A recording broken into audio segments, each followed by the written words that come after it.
psychic_underlord.etsy.com. Here today doing a video, a live video. I wanted to get some things off of my chest and discuss this. These last few weeks have been an experiment in uh, applying pressure toward explosion, pressure toward release, spontaneous. And today I happened to look on social media and notice that there was a tragedy that occurred with a 75-year-old woman named Anita Grayson. She entered a Tim Hortons, which is a bakery, coffee shop type of atmosphere. And what happened is so uncharacteristic that I can't recall in any recent time seeing something like this. But what it signals is that a releasing of anger, a releasing of heat from the body is occurring. And I remember seeing the person assaulting this woman, and it was almost as if their body was automated, as if their hands and feet automated into a robot and went into action, hitting and beating this woman unlike anything you've ever seen. The nature of almost as if it was a boxer. I want to decode some of the tragedy and look at the spiritual technology at play, because there's so many different dynamics. This is not something where people could just sit back and say, oh, well, she confronted the wrong person. This is the wrong situation. There's so many reasons why this should not have happened or would not have happened at any other time other than now, as we sit on the precipice of pressure.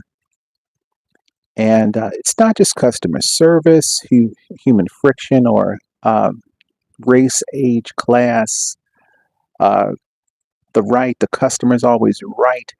All of these different programmings that are involved were broken simultaneously. Colorism broken, monetary or some type of privilege of the rich versus the poor broken.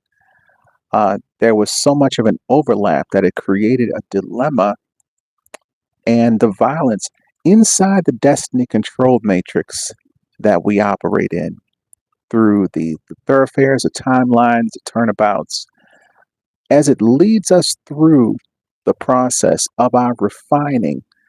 We also, I talk frequently about epigenetics, and the epigenetics that we carry, even if you've been programmed in a certain way or want to believe that you are a certain person as you are, there are certain things in your background that have been placed into your psyche that are nearly insurmountable. So the odds of an individual achieving a certain thing with certain types of programming in their bloodline lineage becomes a dilemma, because the cleansing of these epigenetic echoes leads us down specific paths seeking justice. So you are the justice of your ancestors, whatever that means to you. And I believe if you just ask yourself really quickly and hold on to the answer and believe it, I believe that you'll know the reason why you're doing what you're doing. It's because of the justice that's coming through your body. And some people call it a mistake. The mistakes I've made have led me down this path. No, there's also the justice of you, the justice of the reality of you, and the obstacles and the odds of you even being alive at this time are so unlikely that anyone would know that there's something quite unusual. The fact that there's 700 million sperm that are ejaculated at one time, and there's literally only one day out of the month that a woman can actually conceive and become pregnant, where the timeline, the window actually opens up. It's almost like the days of the month that where it goes from the new moon to the full moon to the hunter's moon to the three-quarter moon to all of these different ways that they describe the traverse of the moon. For you to come in to being into existence in that small window uh, is unimaginable. And the desire that it took is unimaginable to describe for you to exist. So the loss of a human life, the abuse of a human life, the tragedy of a human life being led into tragedy is intrinsically linked to the justice connected to their body. So we're going to talk about just some basic fundamentals of what just happened. Anita Ann Grayson, we don't know her background. We don't know all the details of everything that she was and who she was. Her family is beginning to speak. But this was a highly charged biology. In America, her biology led her into that Tim Hortons. And we're talking about Texas. We're talking about the border between Mexico and America. It looks like she was possibly even a biracial woman or even a Native American woman led into this coffee shop, displeased by something that had occurred at the drive-through. There's no sound on the video, but it's undeniable that her image, who she was and who she represents to the collective consciousness, was quite significant. So, in every one of these fast casual or fast food retail places, they have customer service metrics. You have to do certain things. You have to answer people at a certain time at the window. You have to provide their order within a certain amount of time. So having this very formulaic mode of achieving and accomplishing customer service matrix while colliding with human survival instincts, her instinct to have something done correctly. She parked her car and walked inside rather than to go through the drive-through again. I guess she felt that it may be more comfortable to meet with the individual in person. She had some type of parcel, like in her hand, a brown package, and this is what the media is probably not going to get around to. And I'm jumping into this early, but if you watch that video, you're going to see that she has something brown in her hands. So she's bringing in something, and they say it's a coffee, but it could have been a baked good.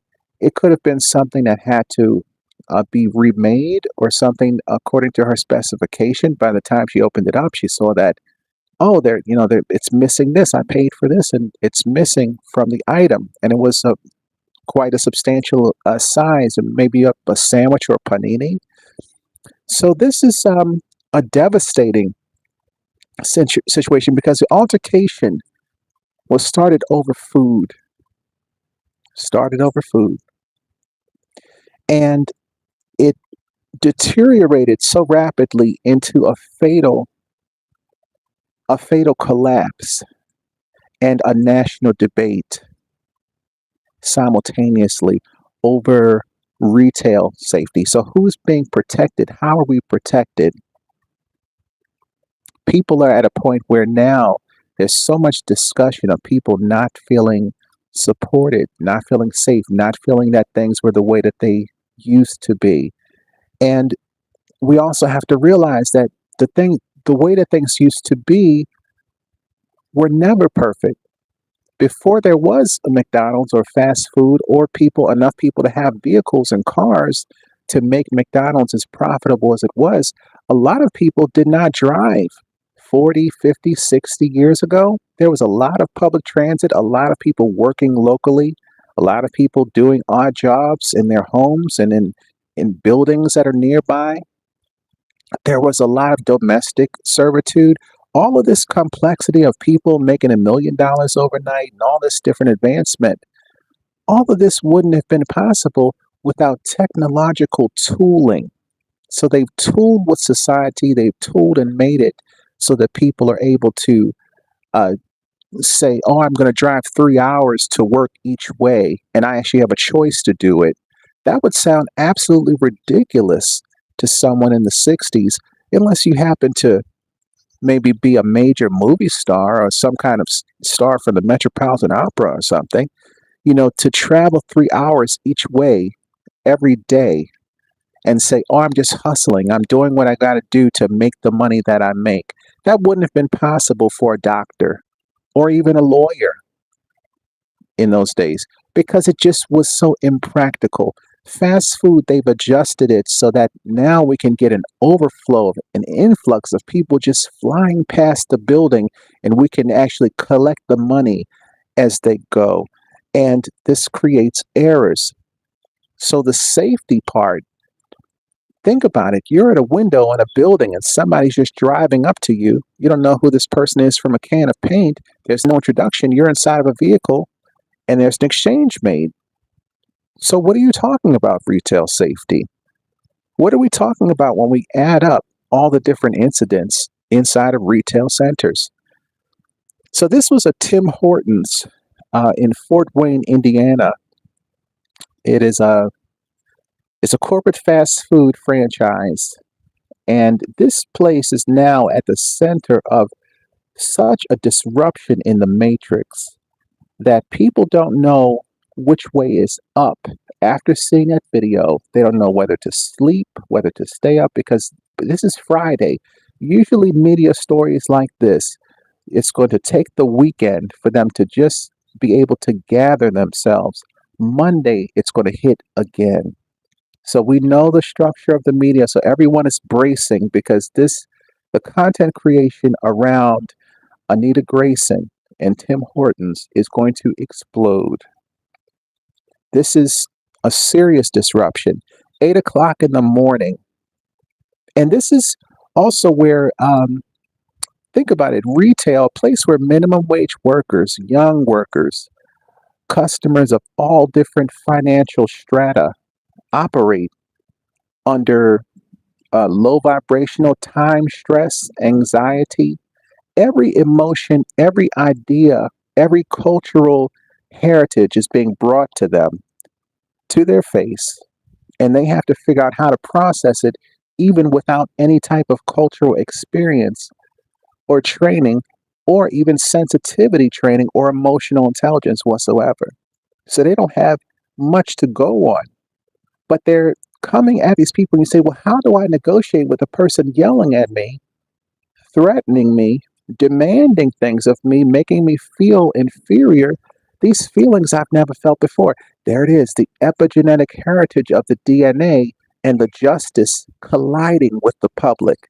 This is why you work where you work, because it is predestined that you receive justice for your ancestors.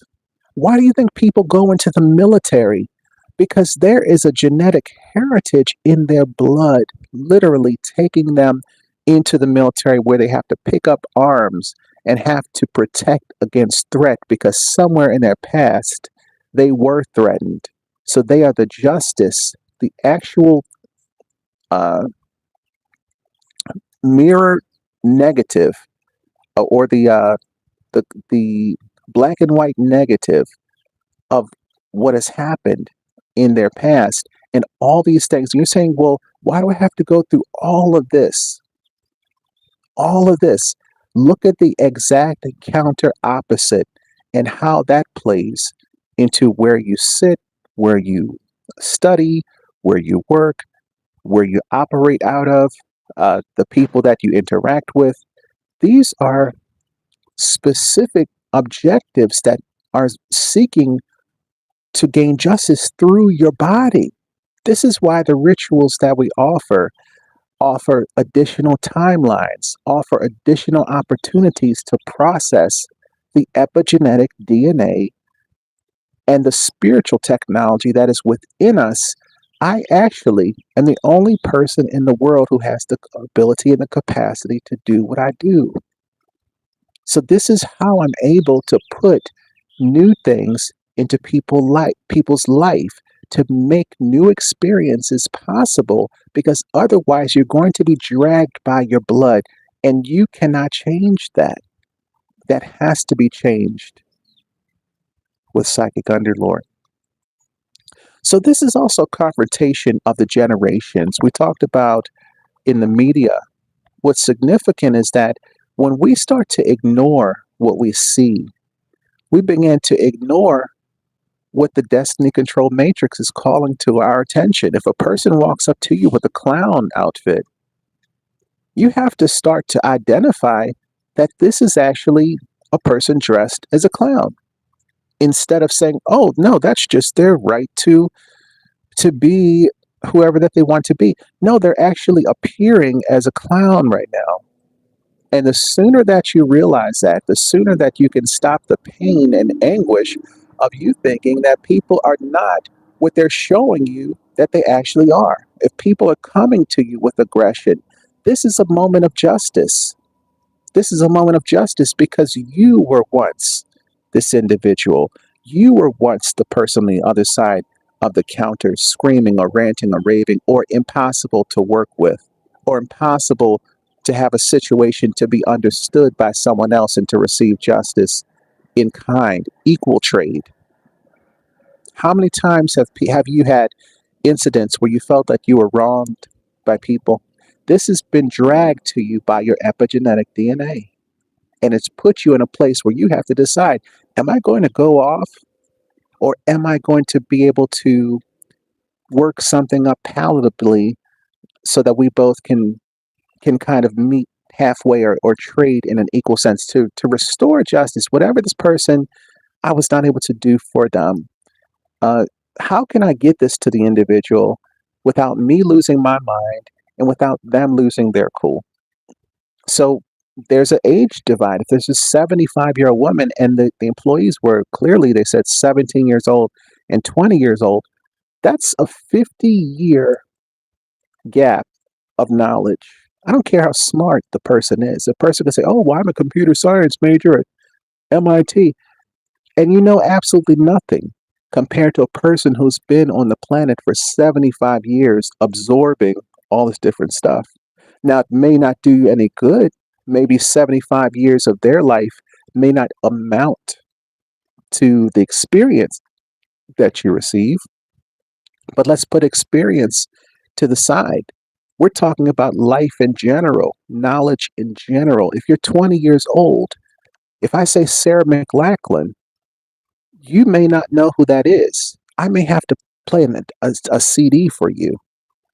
Or if you say Barbara McNair, I may have to play a vinyl album for you. I may have to go back to a Victrola if you want to talk about Pearl Bailey, the very famous popular singer um, of the jazz and blues. So it just depends, because the concept is that people respect your elders. The customer's always right. These type of lessons sometimes are not being passed down to the young people. So they're operating in peak depression, medication. Many of these young people are ultra medicated and they're undereducated and they're severely spiritually unaware of themselves and of anything. And they may not even have the desire to improve in any of these areas because to them, they're okay. And to their social groups, they're okay because no one judges anybody. No one says what's wrong with anybody. So the assumption is that everybody's okay. And that's just not the case. So this was a deep fake consumer structure. You had a 20-year-old manager and a 17-year-old quote unquote worker, because you have to have somebody in the business who's responsible and accountable, if anyone. So they have these structures where people are working very closely, but in their mind, they're a manager. In their mind, they're a supervisor. So they're operating, treating people in a certain way, doing things in a certain way based upon the knowledge that they have, upon how they've been deputized by these businesses. So, and it's also high paced. So you have all the stuff happening at the same time. You're getting all this experience and all of this justice coming at you. And You're learning. You're saying, okay, well, this is where I back off. Okay, this is where I lean in. Okay, this is a person that I have to watch out for. Okay, this is a person that was nice. So you're learning all these lessons, quote unquote lessons that are ridiculous and nothing more than um, histrionic. You're going through a histrionic emotional release for 8 hours straight, and only thing you get at the end of it is you get paid, and it's literally an experience that people are unconscious of. I believe if they were conscious of what they're going through while they're going through it, that they'd be able to act accordingly in a spiritual sense and gain and glean information of why that happened. Okay, what do I need to become? Now they're asking, now they're exploring, and they can maybe get farther where they're trying to go faster. So it's a confrontation. It's a moral dilemma. It's a cultural dilemma. It's a tragedy because the concept of racial relations all over the world, people, if you look differently to a certain degree, then somehow you represent another group that has been othered or put into a different box. So you have people from different boxes. And then you have these cultural expressions where people say, oh, well, I'm this, but I'm really that. So everyone is expressing themselves outside of what they look like. So the assumption is that you are this kind of person, but you're actually that kind of person. And when you have senior citizens, especially in a society in America, we have senior citizen discounts, senior citizen apartments, and special things for people who are up in age to be able to make their life better for all the sacrifice that they've made their entire lives to society, to raising children, grandchildren, great grandchildren, working full time, keeping a roof over their head, all the different things that they've decided based upon what they wanted to experience. And we reward them. So it's outrageous that there was no way to meet the demands of this senior citizen. So it was a verbal dispute. It transformed into a physical structure after the shift lead. So we don't know uh, which one is the shift lead. There are two different women, it appears.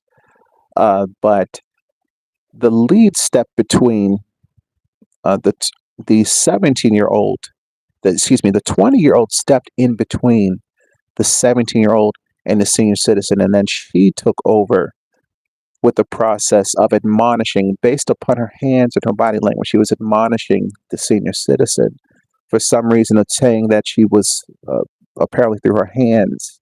It suggests that she was saying she was not going to do something or that you can leave out of the door. She kept continuously pointing to the door, that there was nothing that could have been done for this woman's order. So the 20-year-old, she acted like a defensive unit, just like they were ganging up, attempting to enforce an outcome with their bodies instead of using their minds and their words to form a way to communicate so that once we communicate with this lady, it's going to stop all this problems that we're going through right now. We're going to be able to free ourselves from the situation if we just know the right words to say. But I've only been alive for 17 years or 20 years, and I've only been raised a certain way, and I've never heard that you're supposed to provide respect to senior citizens or that you are supposed to not respond in a physical way. Getting physical is how I've been taught. I've been taught to defend myself. I have to go to these really rough schools. I have to go to these places where that are very dangerous. I have to let myself in the house. I have to protect myself from things happening to me. And this is how I respond because of what culture has produced. The spaces for children and spaces for young people many times have a bleak and disruptive character to it because They're just trying to make it through the process. There's no consciousness of what they actually were supposed to receive from the get go. So they're saying to themselves, oh, well, I guess the school day is just made up of a bunch of depression, anxiety, and frustration and disrespect, all rolled into one, and I'm supposed to just endure it, and I don't know how to handle it. So then it comes into the workplace in the form of this type of career ending and business ending situation. It was very violent. When you saw it, um, the woman, Anita Grayson, she moved around the manager. So she was moving her body back and forth. And what happened was it led to a physical altercation. There were hits exchanged, um, some type of hair pulling, a struggle, and a falling on the floor with the woman, 75-year woman, being beaten and beaten with the fist in her face. These were all face hits. I just want to make a note of. It appears that the hands of the clerk went up so fast to hit this woman that I thought I was looking at some type of Mike Tyson video game. It was outrageous.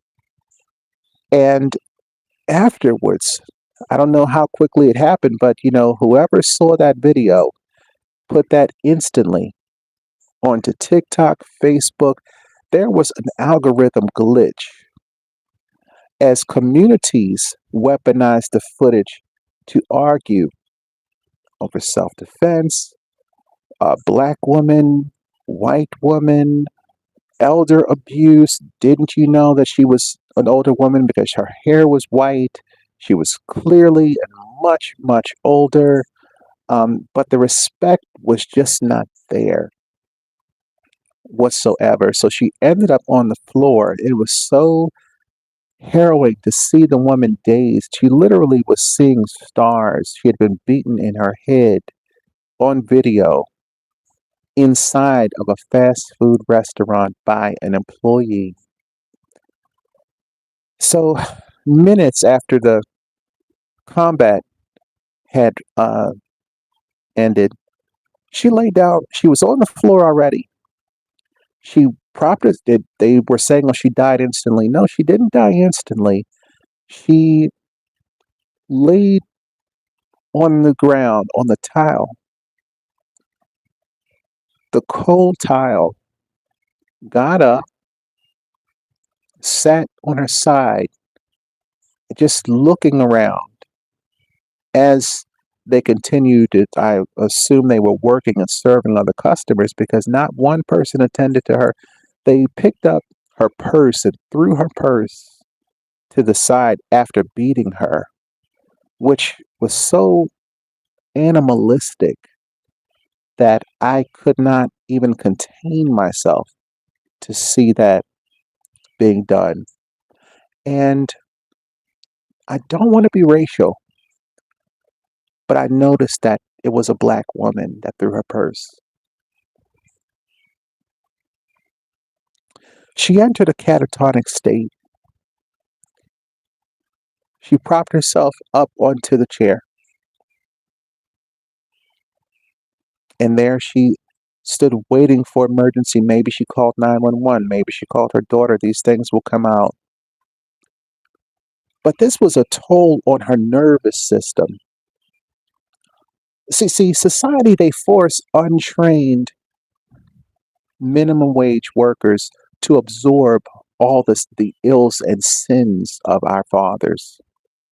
The sins of society are absorbed by fast food workers and minimum wage clerks in stores. And somehow people who are able to work jobs different than them, many times people feel that they're entitled to a higher level of treatment because of the titles they hold. They look at their uniform and say, well, I would never, uh, it's not enough individuality for me to wear a uniform.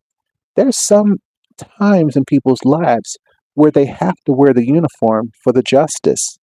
to get the justice that an airplane pilot needs, or that a chef would need, or that an auto mechanic would need. These are people that are underpinning the function and foundation of society. Why is there not a level of respect for these individuals equal, equal to the concept of the customer is always right? Trusting that the individual who's actually being paid to serve you is actually going to do the best possible thing that they could in order to serve you properly because they're getting paid, because it is their job to serve customers. So, this was a toll on her nervous system because all of the things the society told her were possible, or maybe even not possible for her, to have something that seems so minuscule on the outside, like the making of an order, turn into her being beaten and then later having a heart attack out of the shock of what she had gone through, is tragic, and that shows that there could be even a delay in the time between a person is beaten or traumatized, and then later someone can say something like, you know, oh well, you shouldn't have put your hands on that young white girl. It could have triggered her over the deep end, but we don't know actually what caused her to have a massive heart attack and what type of medical facility that she was in. Stressed, displaced rage, taking out things on other people, treating people as if they don't have a right to do or to think or to function in the way that they're functioning as it pertains to you. We don't know what kind of personality Anita Grayson had, but there's a very scant chance that someone would come out after she's dead and was beaten like that and say, you know what, Anita Grayson was really a monster. But we can't deny that epigenetically that there was some type of justice that occurred, and it occurred in equal measure because the timelines, they run flush. There's no such thing as an unfinished timeline. When the timeline is finished, it's all finished. This is how you have people that are 100 years old and they say, well, I'm in the time of my life and I'm active and I'm ready to do this, I'm ready to do that, I'm involved with this. Then you have someone else at 50 years old who can't go another day. What is it? It's the processing of all these different timelines combined in the form of justice. And people say, oh no, that's just our life and how we, oh, I'll just meet someone and get married one day. No, if that's going to happen, it's actually ordained. It's actually set up inside of you because it is the continuation of the justice, whether through your children or you are the one because you don't have children and you don't pass on any kind of genetic DNA to other people, then your DNA is actually your own. The only DNA that you have left that's inside of you, even if that DNA were to be replicated into a clone or something like that, it wouldn't actually change your timelines because the clone has the same maternal and paternal DNA. So they have, basically, it's a copy of you. So the clone, even if you lock the clone in a cage, they would be going through the throes of the process of the emotional and of the mental things just like you, all simultaneously because they're nothing but a clone of you, but a copy of you. So there may be other things that will cause that person or that clone to actually disintegrate faster than you because you ultimately are going to have to be the one to continue the justice and get all the justice out. The clone can't do it because the clone is an alteration. It does not have, even though it has all the same DNA, it does not have all the same stuff, all the same stuff that you got, the stuff you've released, and all these different things.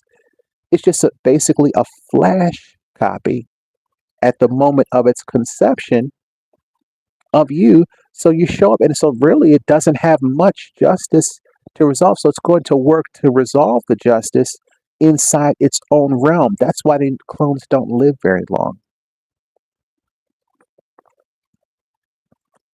So there's the whole medical and scientific thing about cloning and why that's ridiculous.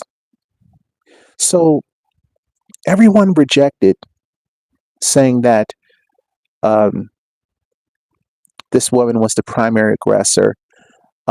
She did come into the store. She did stand in line. She did communicate with some people, but words were exchanged, and whatever was not acceptable to her was not acceptable. And I think there could have been a way to resolve it, but we will never know. So there was no, other than the beating, and the hits that this woman had endured. Apparently, according to the medical examiner and the coroner's report after her death, he said there were no significant contributory physical injuries from the beating. But what does that say to the court of public opinion when we sat there and watched it on the video? Everyone's going to say that this woman was killed by that girl inside of the Tim Hortons. Every last person who sees the situation is going to say the girl in Tim Hortons killed this lady and she died because she's beat. Doesn't matter what the coroner has said. This is causing some type of justice induced response because the justice in others is coming through us. I was led to do a video for someone that I don't know.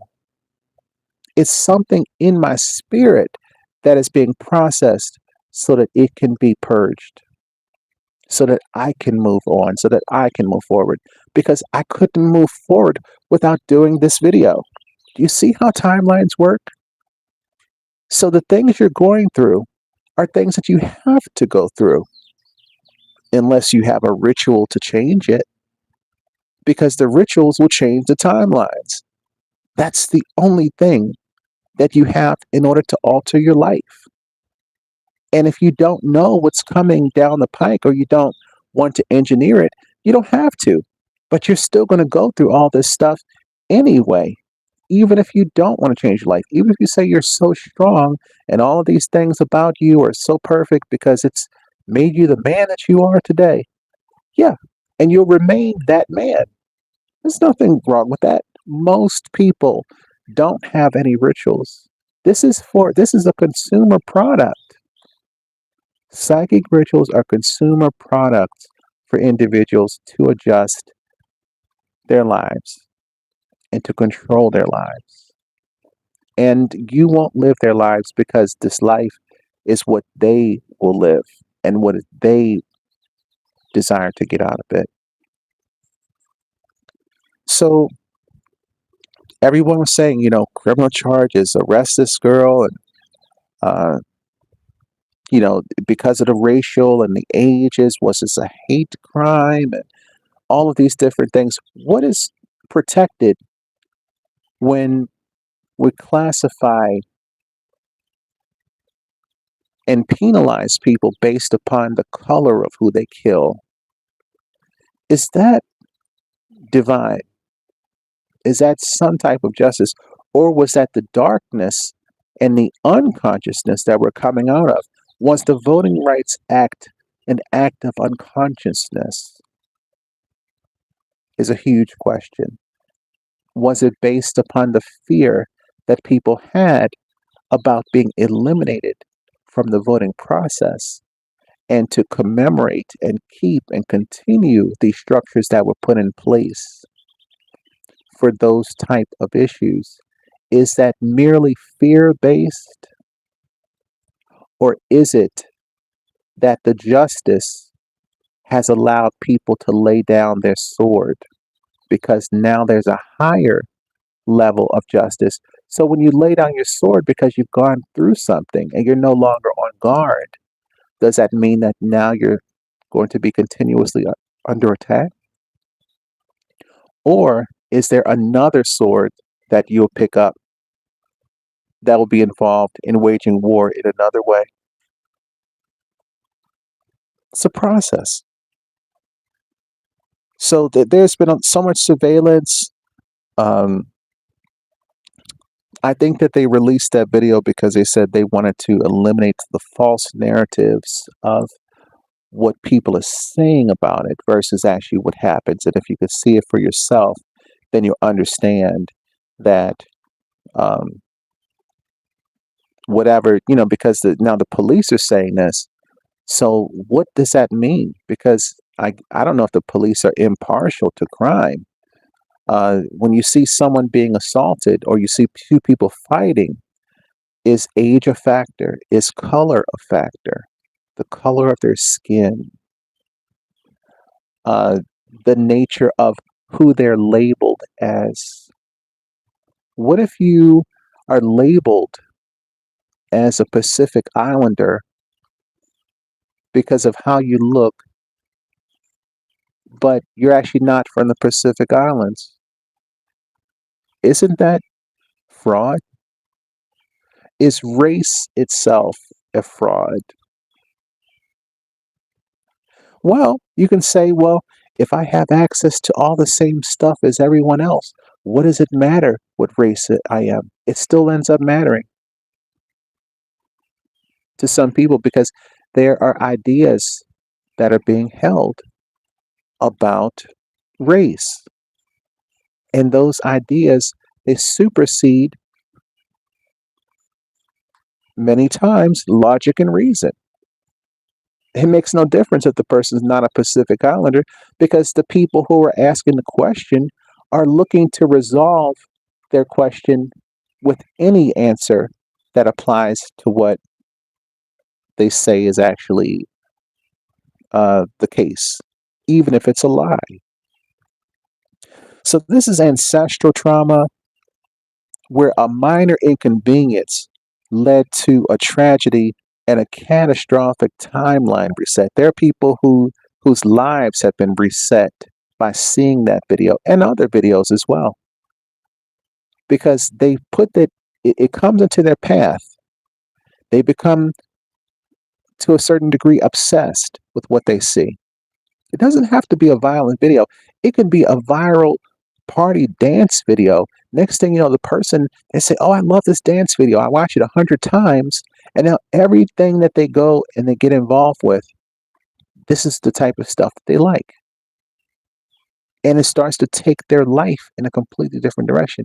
For the justice, what is the justice and the color film negative of a dance video? Could it be that there was so much sadness where your people in your past could not move and wish that they could dance again? And that the justice in you, in the dancing, is the freeing of your epigenetic DNA? Yes, it could be. But it was catastrophic either way. Some people may see that video and see something good in it. Who knows? People, we have to also be careful about when uninitiated incidents of ignorance, of violence. We got to watch and make sure that they don't freeze us and cause us to freeze in trauma. Now, how do we do that? If you're able to break away from it, maybe you'll be able to kind of see other things that you want to get involved with, other things that you want to touch on. Because if it's a tragic thing and it's affecting you in such a negative, Why make yourself suffer? Get out of it. Get out of it. If it's taking you down, if this whole thing with Anita Grayson is taking you down, just jump out of that thing because maybe that's all you needed to continue the timeline that you're going down without harming yourself, without, um, now you wouldn't be able to, because of the way the timelines go, you wouldn't be able to overdo it. But the right time for you to break away, my message is the right time to break away is the right time for you.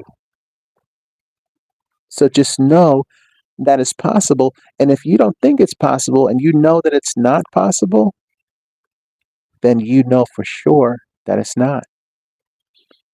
So the only thing that the rituals do is the rituals make it so that what you are going to achieve is going to change, has changed. So that's going to drastically alter the type of things that you would allow in your life. And that could be for good things or bad things. You can say, oh, I have a good job, but it may be a better job based on the psychic rituals that you have on you that are leading you to a totally different opportunity. So people are saying that minority and immigrant service staff are caught in a double bind trap, saying that if I defend myself against violence, then I become the aggressor. How do you flee violence in the workplace? How do you flee it? You flee it. How are people deputized and charged to run businesses without having the knowledge of the training in advance before they even start of what is possible? If they're trained to be the security guard, then they're trained to be the security guard. If they're trained to be the burger chef, that's what they're trained to do. But if you don't have resources, then there are workarounds and you know what is possible. How do you produce violence and food at the same time? The idea is that we have to produce peace. We're feeding people. Instead of worrying about, well, what do I do to defend myself if this happens? What about working on the atmosphere and focusing on the things at hand, such as serving customers, giving them a quality, good experience, working to de escalate situations. These are trainings, and you know that the tech industry is jumping all on this thing. You know, they're calling up Tim Horton saying, we've got every biometric, we've got everything for you to be able to gauge with your customers and your customer service side to be able to fix this thing because you've got a national chain that is under threat. We have to install this on every kiosk. We have to do an onboarding. We have to bring people in for retraining. We're going to fly people, 10 or 15 consultants out to show you our plan to be able to help you to prevent this tragedy. We have an internal facing uh, logic and reason type of structure to be able to give people the tools that they need so that you're not sitting up at night. You know, what's happening 8 o'clock in the morning where people are behaving in this way. So, this is also a tech grab. When stuff like this happens, you know that the tech industry is going to be all on it because it makes sense. This is something that they've shown that they don't have. They didn't have the resources to be able to provide or prevent that scenario from occurring. And I would submit that even if the individuals were on the other side of the counter, because there was a thin door right there between them, that thin door was opened up by the staff. When she was slapped, she walked through that door toward the customer and to begin beating her. So there are other things that are going to be looked at and examined as far as how to protect your business, how to protect people, and how to protect your product. Because Tim Hortons, I've never heard of it in my life, but I can look at it and see this is a 1950s throwback. This is an Americana brand. They want to be a big box um, type of concept. Whatever that they're selling, I heard that they sell cold drinks, um, maybe even baked goods. They're a bakery. So it sounds fascinating to me. But after this, what good is it? What good is a brand if you have this type of negative publicity? So, this physical workspace in retail, is it supposed to be volatile? Is it supposed to be low vibration, combat zone, uh, where people are forced to risk their lives just to earn a living?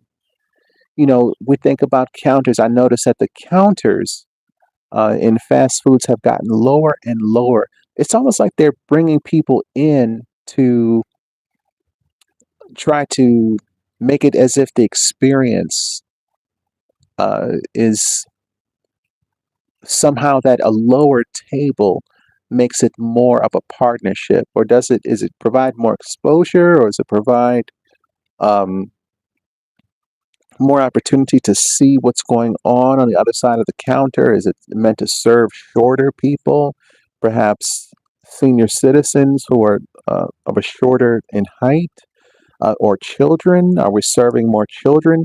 We have to really think about that. I've noticed that the fixtures, um, as nutrition has increased, as medication, healthcare, all these things have increased. Now I'm seeing that everything is shrinking down to be able to accommodate a different type of experience. Um, or maybe it's just to manage the uh, foundations of how heavy these things are supposed to be, how heavy a tabletop is, or a chair, or any of these other fixtures. It could be just a part of the industry itself changing to accommodate shipping and moving all this stuff, installing these things all around the place. And but combat negativity. I noticed another thing about retail is that they used to have music. They used to have music, very peaceful music playing. They used to call it elevator music, playing inside of department stores. Now you go into department stores, it's completely silent. So they basically, whoever comes in cussing the loudest transforms the environment so that now the cussing is more of what you hear instead of a peaceful, tranquil brand of how I'm supposed to feel when I come into JCPenney, how I'm supposed to feel when I come into Sears or any of these other types of department stores, Macy's, Kohl's. These are places where people are supposed to have a certain type of experience. So why uh, do you have to be sitting down for dinner and hearing something off of the radio when all retail should be utilizing these music devices? These are installed. They're installed in the businesses, and they're not playing the music.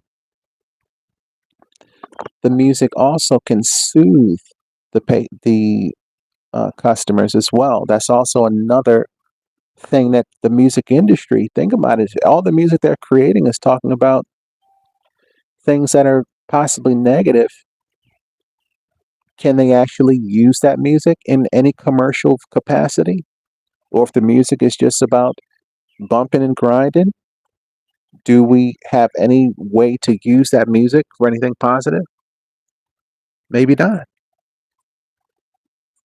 So public violence is being weaponized by gatekeepers to justifying the security, the police, the prison, the jail, getting these people locked up, getting these people under surveillance, monitoring, screening.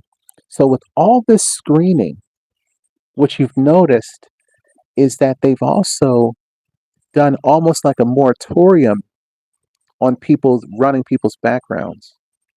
So they have so many people with questionable backgrounds that employers almost are putting to the side and saying, well, I'd rather have this person, I'd rather not even know what they did in their background. That doesn't make any sense. This is so we've retrofit these ideas of democratizing criminal behavior to the point that it almost has no bearing on the success and what the person's supposed to achieve. So people are getting things that maybe they would not have been able to get 20 years ago because there was actually a scrutiny about things like your permanent record, things that you carry, things that you have done in the past. Those things were actually they actually ran your background. Now I'm discovering that a lot of employers are not because they feel that if it comes up, it we can just fire the person. It won't really matter. So the concept in the Matrix, I'm going to kind of bring us to a close. Um, there are dividing lines of race, age, and economic class, and the people who are making decisions know this very well. So we can talk about how everything has just been improved. Some people may say, oh, I've always been on the side of right. I've always been on the side of good. I've always believed. But there's this finite aspect of the belief where if they were to be honest and go back and say, you know, what really happened, they would look and say, it was all screwed up, but I just ignored it. I just pretended that it wasn't. So we survived this long. So I'm just going to keep living like that and living a lie. So one good sign to tell whether or not you're living a lie is whether you're wanting something that used to be to become what is the reality of right now. Now, you can want something similar. You can say, well, I want safety or an ideal of safety um, in the way that it used to be in a certain way. Because you can say, well, in the 1930s, 1940s, the crime rate was nowhere near as high because of all these different converging ideas. So, say, well, in the middle of all these ideas, what is safety supposed to look like, even in the presence of all of these factors? And you have to define the new safety. You can't say, oh, I just want it to be just as safe as the 1950s, because I'm quite sure there were many murders and killings that couldn't possibly have been resolved. People would take someone's body and throw them off of a cliff, and there would be no infrastructure, nothing in place to try to find this person or to try to locate.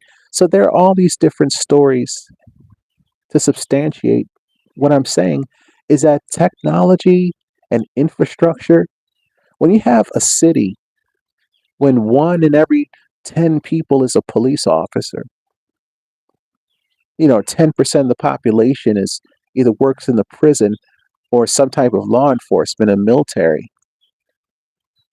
So you have a lot of people that are invested in that type of project. And you can't say in the 1920s or 30s that this was how the budgets of major cities or rural cities was actually set up. People were still migrating a lot, in the 40s, 50s, 60s, moving all around the country, looking for economic opportunities. That's where all these big cities came from. People used to be much more spread out into small towns. That's why the small towns are still there, but they're empty of people. But once they thrived because they were full of people who all survived within that small area. So don't let anger dictate your actions and become something that makes you sort of a thrill seeker because sometimes justice does not require violence. Justice simply may require the confrontation of an idea and standing there to release it. Now, her timeline ended. You say, well, couldn't she have just, lived? If all the timelines have to actually close down flush 100% of the time, and she ended up dying. Well, she didn't die at the place. She wasn't killed by the girl. Everyone's going to say that the girl killed her because of the violence and the shock, but we don't know the magnitude. She apparently was able to remain alive, sit up, get up, sit in a chair. She wasn't laying there unconscious, bleeding on the ground. I don't know if she was cut. I don't know if she was um, had some kind of concussion. If they would know if she did, they would know quickly whether or not she would be able to endure. And she went to the hospital at some time because the incident happened 8 o'clock in the morning. Who knows what time that she had passed away from a heart attack? Could it be from anger? Could it be from wanting to hurt someone? Could it be from something that someone said or something that she saw? Could it be from lack of medication? Was she off her medication that day? And then she overreacted in her head and produced a response, a cardiac event? Who knows? Don't let these things run your life. Get the justice that you need by going to psychicunderlord.shop or psychicunderlord.etsy.com. Because if you have issues with anger, letting things go, these are the soft things in life that cause so much pain and cause people to believe that if they've been fighting for so long that they have no recourse except to keep and continue fighting, and eventually they meet these people who are invested in fighting.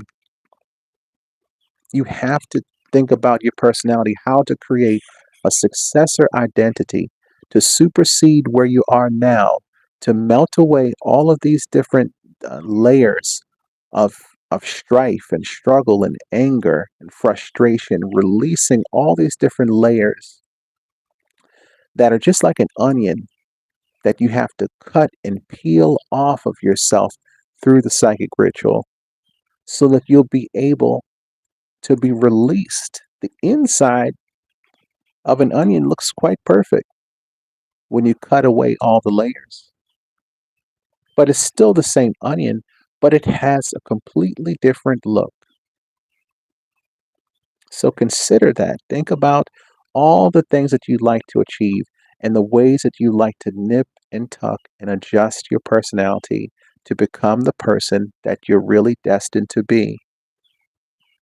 So I thank you so much for tuning in. I'm going to actually hop off of here now. We've been on for about an hour, but I encourage you to visit our website, psychicunderlord.shop or psychicunderlord.etsy.com. Talk to you soon.